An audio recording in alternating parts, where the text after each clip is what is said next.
দূরে কাছে সুপ্রিয় শ্রোতা বন্ধুরা, বাণিজ্যিক কার্যক্রম বাংলাদেশ বেতার ঢাকার একান্ত ভুবন অনুষ্ঠান থেকে আপনাদের সবাইকে স্বাগত জানাচ্ছি। আমি সজীব দত্ত। আজকে আমাদের মাঝে চমৎকার একজন মানুষ রয়েছেন, আমাদের সকলের প্রিয় মুখ, প্রিয় মানুষ, ডাক্তার এজাজ, যিনি একজন স্বনামধন্য অভিনেতা, পাশাপাশি এই চিকিৎসা সেবায়ও তার অনেক বেশি অবদান রয়েছে। আমাদের সবার কাছেই তিনি ধীরে ধীরে অত্যন্ত জনপ্রিয় মুখে পরিণত হয়েছেন। এজাজ ভাই, আপনাকে স্বাগত আমাদের স্টুডিওতে। কেমন আছেন? জি, আলহামদুলিল্লাহ, অনেক ভালো আছি। আপনাকেও স্বাগতম। আপনাকে পেয়ে আমরা আনন্দিত, আমাদের শ্রোতা বন্ধুরাও নিশ্চয়ই আনন্দিত। আপনার কেমন লাগছে বাংলাদেশ বেতারে এসে? অবশ্যই ভালো লাগছে, কারণ রেডিওর স্মৃতিটা আমার একদম খুবই মধুর। যখন মেডিকেল কলেজে 3rd ইয়ারে পড়ি, তখন আমি রেডিওতে প্রথম অডিশন দিলাম রংপুর কেন্দ্রে, স্থানীয় সংবাদ পাঠক হবার জন্য অডিশন। প্রথম অডিশনেই নির্বাচিত হই, তারপর শুরু করি স্থানীয় সংবাদ পাঠ করা। এরপর একজন রেডিওর প্রডিউসার আমার মেডিকেল কলেজে নাটকে অভিনয় দেখেছিলেন। দেখবার পর উনি বললেন যে আপনি নাটকে অডিশন দেন রেডিওতে। তখন রেডিওতে নাটকে অডিশন দিলাম এবং প্রথম অডিশনেই নির্বাচিত হলাম। শুরু হলো রংপুর বেতার কেন্দ্রে আমার স্থানীয় সংবাদ পাঠ এবং অভিনয় করা নাটকে। সে সময়কার স্মৃতি মনে হলে এখন তো পুলকিত হই, খুবই পুলকিত হই। এখনও রেডিওতে কাজ করতে ইচ্ছা করে, কিন্তু ওই যে সময়ের প্রচণ্ড অভাব, চিকিৎসা পেশায় থেকে তারপর টেলিভিশনে নাটক করে তারপরে রেডিওতে সময় দেওয়াটা কঠিন হয়ে যায়। এ কারণেই পারি না। আমাদের বিশ্রাম একেবারেই নেই।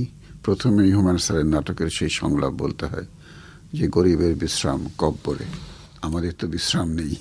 এত ব্যস্ততার মাঝে আসলে রেডিওতে আসবার সময়টা করতে পারি না, কিন্তু ভালোবাসাটা একদম সেই শুরুর ভালোবাসা। বাহ, অসাধারণ! আমরা খুব মোহিত হলাম এবং আপনার সেই রেডিওর স্মৃতিময় সময়ের কথা জেনে আমরাও যেন অন্যরকম ভালো লাগায় আমরা পেছনে চলে গেলাম। যেমনটা আমারও শুরু হয়েছিল এখান থেকে আরও 18-20 বছর আগে এই রেডিওর সঙ্গে পথ চলা। আমরা চাইব বিভিন্ন সময়ের সঙ্গেই তো সময় মেলাতে হয়। কখনো কখনো আমরা বেতারে পাবো আপনাকে। আপনার জন্য আমাদের সব সময়ের ভালোবাসা। এজাজ ভাই, আপনি বর্তমানে আপনার টিভি নাটক বা অন্যান্য কার্যক্রমের কি ব্যস্ততা চলছে একটু যদি বলেন। এখন মোহাম্মদ মুস্তফা কামাল রাজের 2টি সিরিয়াল করছি। একটি দেনা পাওনা। দেনা পাওনাটা খুব হিট হয়েছে, অত্যন্ত জনপ্রিয় নাটক। আরেকটি, এটা আরও জনপ্রিয়, সেটা হচ্ছে এটা আমাদেরই গল্প। জি, সেটাতে আমি কেবল শুরু করলাম আমার এন্ট্রি সামনের পর্ব থেকে। এই দুটি, আর RTV-তে একটি সিরিয়াল যায় ম্যানেজ মাস্টার, আর ছবির কাজ শুরু করব প্রিন্স। এটা হবার কথা ছিল, মাঝখানে ভিসা জটিলতার জন্য শুটিং একটু পিছিয়ে গিয়েছে। আশা করছি আমরা শ্রীলঙ্কা যেয়ে ছবির পুরো কাজটা করে আসব। আপনি তো শাকিব খানের আগের ছবিতেও ছিলেন। শাকিব খানের সঙ্গে প্রিন্স হবে আমার ষষ্ঠ ছবি। তাণ্ডবে মেবি ছিলেন আপনি। তাণ্ডবে ছিলাম, রাজকুমারে ছিলেন। হ্যাঁ, এই যে নাটক, চলচ্চিত্র সব মিলিয়ে আপনার যে জনপ্রিয়তা জায়গাটা, সেটি কিন্তু আপনি দীর্ঘ বছর ধরে রেখেছেন। আপনি প্রান্তিক মানুষের কাছে পৌঁছে যাচ্ছেন সারা দেশব্যাপী, এমনকি বিশ্বের যেখানেই বাংলা ভাষাভাষী মানুষ রয়েছেন, বাঙালি রয়েছেন, আপনাকে ভালোবাসেন, চেনেন, জানেন। আত্মোপলব্ধির জায়গাটা কিভাবে অনুভব করেন? ভালো লাগে। যেরকম ডাক্তার হিসেবে যখন একজন রোগী চিকিৎসা পাওয়ার পরে তার সন্তুষ্টি প্রকাশ করে, খুব ভালো লাগে তখন। আপনি কিন্তু গরিবের ডাক্তার হিসেবেও পরিচিত। এটা বলে, রোগীরাই বলে, আমি কখনো বলি না। তবে বাংলাদেশে অনেক ডাক্তার আছেন যারা এভাবে সেবা দিয়ে যাচ্ছেন। আমি একটু বেশি পরিচিত মিডিয়ার কারণে, সে কারণে হয়তোবা আমার বিষয়টি সবাই জানেন। তবে বাংলাদেশে এরকম অনেক চিকিৎসক আছেন, আমার চাইতে যোগ্য চিকিৎসক আছেন, যারা এভাবে মানুষকে সেবা দিয়ে যাচ্ছেন। আমরা শ্রদ্ধা জানাই চিকিৎসা সেবার সঙ্গে যারা আছেন, তাদের সকলের প্রতি, তাদের সবার জন্য আমাদের অনেক অনেক শুভকামনা।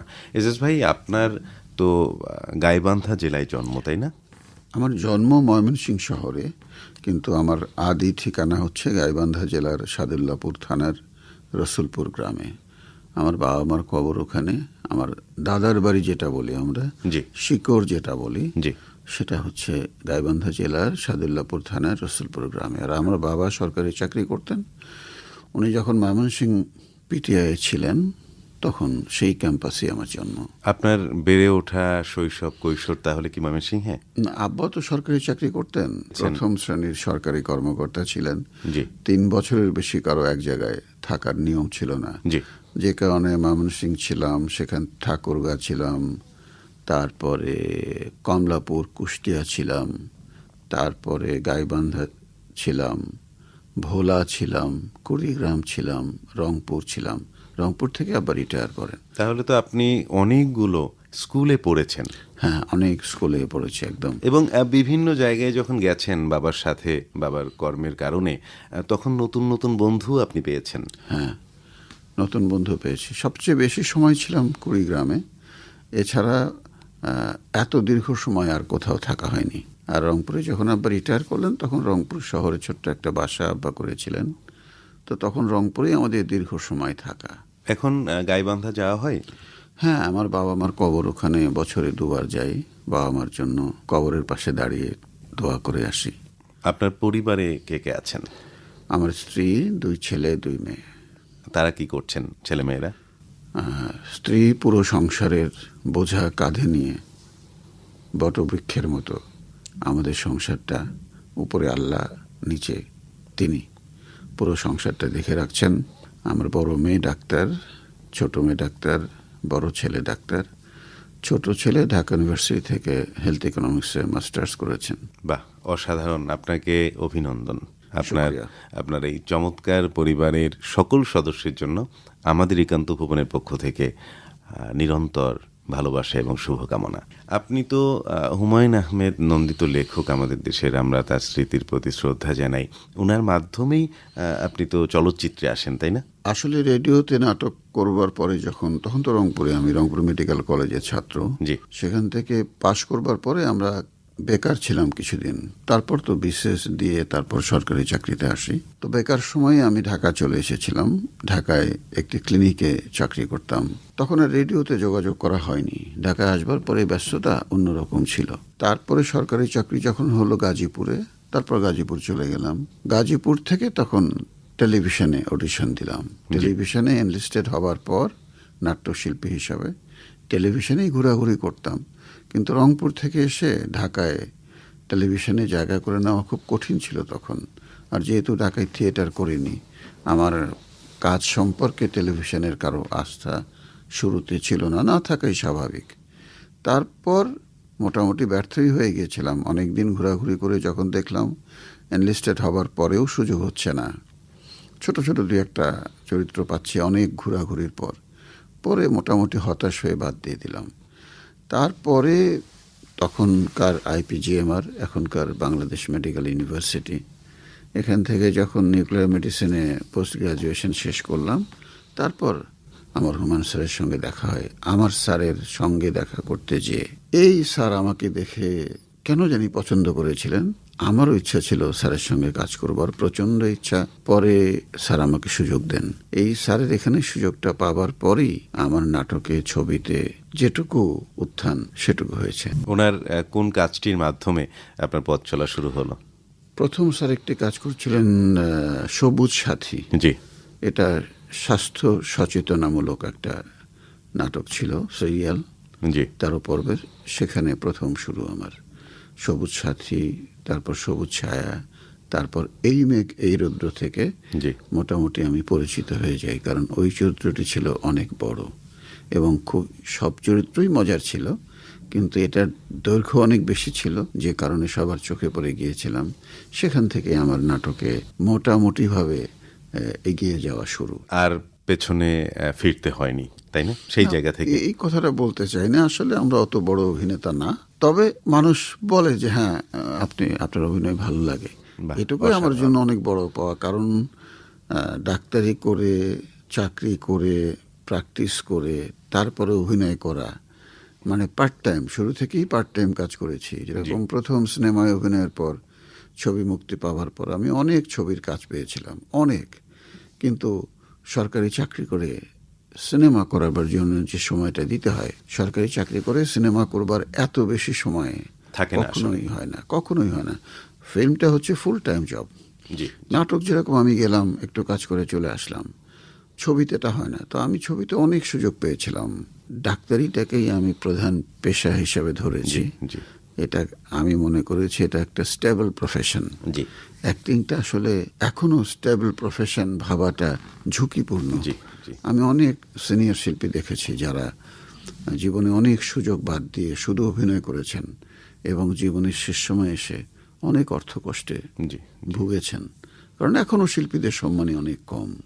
আপনি টেলিভিশনেই বলেন আর রেডিওতেই বলেন, জি জি অনেক কম, মানে বর্তমান বাজারের তুলনায়। বাজার দর অনুযায়ী। হ্যাঁ, যে জন্য আমি প্রথমেই আমার চিন্তা ছিল যে না, ডাক্তারি করব, সেটি আমার মূল পেশা। পাশাপাশি অভিনয়ের প্রতি যে ভালোবাসা, সেটা এর মাঝে মাঝে আমি জি মানে তৃপ্তিটা পাওয়ার চেষ্টা করব। বাহ, চমৎকার। আপনারা শুনছেন একান্ত ভুবন, অনুষ্ঠান প্রচার হচ্ছে বাণিজ্যিক কার্যক্রম বাংলাদেশ বেতার, ঢাকা থেকে। এজাজ ভাই, আপনার পড়াশোনা রংপুর মেডিকেল বলেছিলেন, তার আগে কয়েকটি স্কুলে আপনি পড়াশোনা করেছেন স্কুলে পড়াশোনা বাবার করেছি। কর্মস্থলের কারণে। আপনার শৈশবের যারা বন্ধু বান্ধব ছিল তাদের সঙ্গে এখনো কি কানেক্ট আছেন আপনি, যোগাযোগ আছে? একদম। আমার কুড়িগ্রামে তো আমি ক্লাস 6 থেকে জি এসএসসি পাশ করেছি, তারপর রংপুর কারমাইকেল কলেজ থেকে এইচএসসি পাশ করেছি। তো কুড়িগ্রামের যে বন্ধুরা, তাদের সঙ্গে আমার যোগাযোগ এখনো আছে এবং মনে হয় তারা আমার একদম ওই যে নারীর বন্ধু না, জি ঠিক জি। সেরকম। আপনার কাছে বন্ধুত্বের মানে কি, এক বাক্যে যদি জানতে চাই? বিশ্বস্ততা যেখানে থাকে, আমার বিপদে যে আমার পাশে দাঁড়াবে এবং তার বিপদে তার পাশে দাঁড়াবার মতো মনের অবস্থা হবে, এটাই বন্ধুত্ব, যেটা এখন নেই। ওই যে বললাম না যে ছোটবেলার 3-4 জন বন্ধু আছে যাদের সঙ্গে স্কুলে পড়েছি, আর মেডিকেল কলেজের বন্ধু যদি বলি এরকম 1-2 জন, কর্মজীবনের বন্ধু যদি বলি একদম প্রকৃত বন্ধু সেটাও 1-2 জন, আর সব হচ্ছে মুখের বন্ধু, মনের বন্ধু না। আসলে শুনতে নির্মম শোনালেও এটি কিন্তু বাস্তবতা। এটাই বাস্তবতা, আমি বিশ্বাস বন্ধুত্ব করি। হোক তেমনটাই বিশ্বাস, আস্থা, নির্ভরতার আশ্রয়স্থল। আর সত্যিকার বন্ধু পৃথিবীর শ্রেষ্ঠ সম্পর্কগুলোর একটি। এজাজ ভাই, আমরা আমাদের শ্রোতাদেরকে আপনি কোনো একটি সংলাপের ছোট্ট অংশ একটু কি শোনাবেন, একটা লাইন বা দুটো লাইন? এটা শ্রাবণ মাসের দিন ছবির, জি যখন আমার স্ত্রীর সন্তান প্রসব হয়, তখন তার ব্যথায় কাতর অবস্থায় থাকাকালীন সে যখন কান্না করছিল, আমার বড় ছেলে মায়ের কান্না দেখে বড় ছেলেও কান্না করছিল, তখন আমি বড় ছেলেকে সান্ত্বনা দিচ্ছিলাম। সংলাপটা এরকম ছিল, কান্দোস কেন রে বেটা, কান্দা কোনো লাভ নাই, লাভ থাকলে মানুষ সব সময় কাঁদত। অনেক ধন্যবাদ শ্রোতা বন্ধুরা, আপনারা শ্রাবণ মেঘের দিন এই ছবির এই সংলাপ শুনলেন, নিশ্চয়ই ভালো লেগেছে। এজাজ ভাই, আপনি যখন কিছুটা অবসর পান ডাক্তারি পেশা, অভিনয় সব কিছুর মাঝে, সেই সময়টা কিভাবে আপনি উদযাপন করেন? অবসর আসলে নাই, সত্যি জি কথা। জি। খুব ভোরবেলা উঠি, এটা কি উঠে প্রতিদিন? প্রতিদিন জি। আধা ঘন্টা হাঁটি, যেহেতু আমার ডায়াবেটিস, জি হাঁটতে হয়। জি হাঁটবার পরে তারপরে ফ্রেশ হই, ফ্রেশ হয়ে কাজে বের হয়ে যাই। এর মাঝে ধরেন শত ব্যস্ততার মধ্যে একটু ফাঁকা পেলেন? অবসর আসলে হয় কখন, যখন চেম্বার করে জি কিংবা শুটিং শেষ করে বাসায় ফিরি, ফিরবার পরে বাসায় আসলাম, বাসায় এসে আবার ফ্রেশ হলাম। জি হবার পরে যে সময়টা, সেটা স্ত্রীর সঙ্গে, ছেলেমেয়েরা সবাই ব্যস্ত, যে বাসায় থাকে তার সঙ্গে একটু গল্প করে, আচ্ছা আচ্ছা আমার নাতনি আছে একজন, আচ্ছা।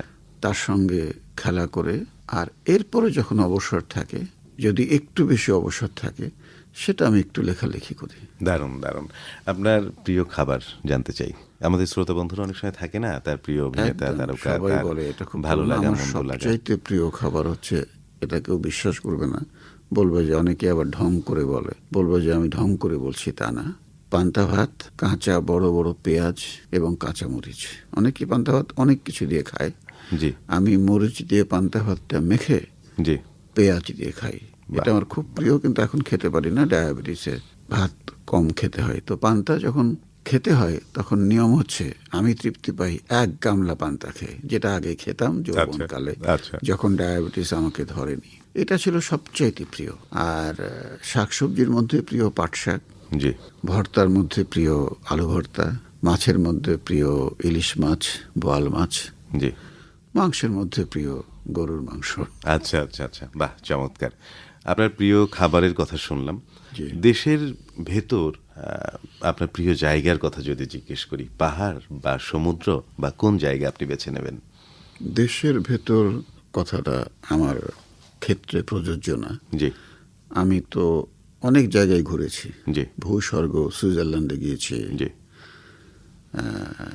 ইংল্যান্ডে গিয়েছি, অস্ট্রেলিয়ায় গিয়েছি, আমেরিকায় গিয়েছি। এরপর আশেপাশে যে দেশ, থাইল্যান্ড, জি। ভারত, জি সব জায়গাতেই গিয়েছি। কিন্তু জি। আপনি যদি বলেন যে আমার সবচেয়ে প্রিয় জায়গা, জি আমি বলবো আমার প্রিয় জায়গা অবশ্যই বাংলাদেশের সমুদ্র, বাংলাদেশের পাহাড়, আচ্ছা। বাংলাদেশের গ্রাম। পাহাড় বা সমুদ্র কোনো একটার কথা যদি বলি, কাকে বেছে নেবেন? দুটি আমার কাছে প্রিয়, অত্যন্ত। আপনার কাছে একটু জানতে চাই, সমুদ্র তো আমরা বলি বিশাল, আমাদেরকে উদার করে, বড় করে। পাহাড়ও অনেক উঁচু, অনেকে বলে। আপনার কাছেই পাহাড় এবং সমুদ্র, এই দুটি সম্পর্কে জানতে চাই, কি বলবেন? আমার দুটি জায়গায় ভাল লাগে। মানে পাহাড়ের পাশে যখন বসি, জি যখন মেঘ পাহাড়ের উপর দিয়ে চলে যায়, বান্দরবনে বেশি দূরে যাওয়ার প্রয়োজন নেই, বান্দরবনের নীলাচলে যদি আপনি যে উপরে বসেন, তখন যে মেঘ পাহাড়ের উপর দিয়ে যায়, আমার মনে হয় পৃথিবীতে এর চেয়ে সুন্দর আর কিছু নেই। কক্সবাজারের সমুদ্রের পাড়ে যদি বসেন, যেখানে ভিড় নেই, মনে করেন আপনি একা বসে আছেন, চোখ বন্ধ করে সমুদ্রের গর্জন শুনছেন, জি আমি মনে করি না যে এর চেয়ে সুন্দর অনুভূতি পৃথিবীতে আর কোথাও আছে। পৃথিবীর অনেক সৈকত আমি দেখেছি, অনেক অনেক দেখেছি। আমার মনে হয়নি যে সেটা আমার দেশের চেয়ে সুন্দর। এই জন্যই- পাহাড়ও দেখেছি, আমার কাছে মনে হয়নি যে পাহাড় আমার বান্দরবনের চেয়ে সুন্দর। হতে পারে সুন্দর, আমার কাছে ভালো লাগে হয়তো বা এই ভেবে যে এটা তো আমার পাহাড়, একদম আমার সমুদ্র। একদম। এই যে আমার বিষয়টি হয়তো বা এই জন্যই ভালো লাগে। জি জি, এজন্যেই কবি যথার্থই লিখেছেন, এমন দেশটি কোথাও খুঁজে পাবে না কো তুমি, সকল দেশের রানী সেজে আমার জন্মভূমি। শ্রোতা বন্ধুরা, আমাদের প্রিয় মুখ অভিনেতা ডাক্তার এজাজ এবং আজকের একান্ত ভুবন আয়োজনে প্রায় শেষে আমরা চলে এসেছি। এজাজ ভাই, আপনাকে অনেক ধন্যবাদ, আমাদেরকে সময় দিয়েছেন এবং আপনার অনেক জানা অজানা কথা আমাদেরকে বলেছেন। আমাদের শ্রোতা বন্ধুরা অনেকে জানা অজানা কথা। আপনি শেষের কথায় শ্রোতাদের কি বলবেন, তার আগে একটু জানতে চাই যে এখন যারা অভিনয় করতে আসছেন বা শিখছে বা থিয়েটার করছে, তাদের প্রতি আপনার জায়গা থেকে কি বলবেন? এখন যারা অভিনয় শুরু করেছেন, অভিনয় করছেন, অবশ্যই তাদের অভিনয় দক্ষতা আমাদের চাইতে অনেক অনেক অনেক ভালো। সেটাই তো হবে, কারণ আজ থেকে 30 বছর আগের সব কিছু যেমন ছিল, পৃথিবী যেমন ছিল, সব কিছু এগিয়ে গিয়েছে। সুতরাং এখন যারা অভিনয় করছেন, অভিনেতারা, অভিনেত্রীরা, তারা অবশ্যই আমি মনে করি আমাদের চাইতে অনেক ভালো। শ্রোতা বন্ধুদের উদ্দেশ্যে কি বলবেন? শ্রোতা বন্ধুদের উদ্দেশ্যে বলবো, অবশ্যই পুরনোকে সঙ্গে রাখবেন। কারণ যত নতুন বন্ধুই হোক, দাদাকে তো ভোলা যাবে না, নানাকে তো ভোলা যাবে না, সুতরাং রেডিওকেও ভোলা যাবে না। টেলিভিশন দেখতে হবে, ইউটিউব দেখতে হবে, ফেসবুক দেখতে হবে, এর সঙ্গে রেডিও শুনতে হবে, কারণ রেডিও আমাদের আদি বিনোদন। বাহ চমৎকার। তোমায় নতুন করে পাবো বলে হারাই ক্ষণে ক্ষণে, ওহে মোর ভালোবাসার ধন। আপনাকে অনেক ধন্যবাদ। আপনার সুস্বাস্থ্য এবং দীর্ঘায়ু কামনা করছি এবং আরও সুন্দর সুন্দর কাজ আপনি আমাদের উপহার দেন, এমনটাই শুভ প্রার্থনা। জি, ইনশাআল্লাহ, দোয়া করবেন। সুপ্রিয় শ্রোতা বন্ধুরা, আজকে আমরা একান্ত ভুবন অনুষ্ঠানে পেয়েছিলাম ডাক্তার এজাজ, যিনি একজন বরেণ্য অভিনেতা, পাশাপাশি চিকিৎসা পেশায় অবদান রেখেছেন এবং তিনি কাজ করে চলেছেন আমাদের জন্যে, আমাদের সবার জন্যে। আমাদের পক্ষ থেকে তার প্রতি ভালোবাসা এবং শুভকামনা। আজকে বিদায় নিচ্ছি সজীব দত্ত আজকের একান্ত ভুবন অনুষ্ঠান থেকে। আগামী পর্বে আবারও অন্য কোনো তারকা অতিথিকে নিয়ে আসব, তার জীবনের গল্প শোনাতে, তার জানা অজানা সব কথার গল্প আপনারা জানবেন। ভালো থাকবেন, সুস্থ থাকবেন। আশে